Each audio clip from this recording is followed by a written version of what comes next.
ABCDEFGHIJKLMNOPQRSTUVWXYZ ही असते इंग्रजी वर्णमाला।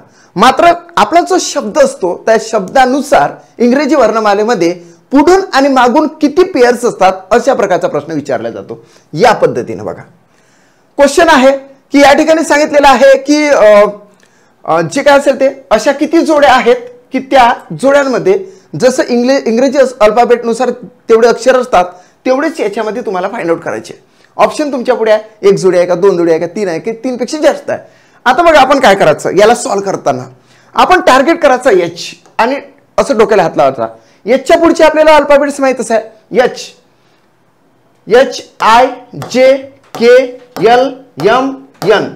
बघा एन म्हटलं इथपर्यंत इथं जुळले, इकडे कोणतेच जुळले नाही। सो पहिली पेयर्स आपल्याला सापडली। एन इथं आल्यानंतर इथं प्रवास थांबवायचा नाही, शेवटपर्यंत न्यायचा ZA पर्यंत।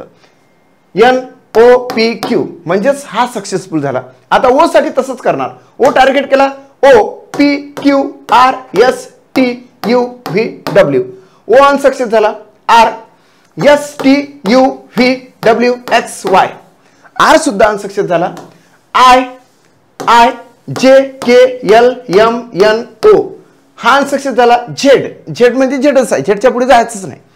आता या ठिकाणी बघा ओ हा तर unsuccess, OPQRS unsuccess, NOPQ unsuccess, TUV unsuccess, A नंतर बी अनसक्सेस। हा फक्त एकच पेयर आपल्याला सापडली, ती होती HO म्हणजेच इकडून इकडे जात असताना। आता आपल्याला रिव्हर्सने जावं लागेल।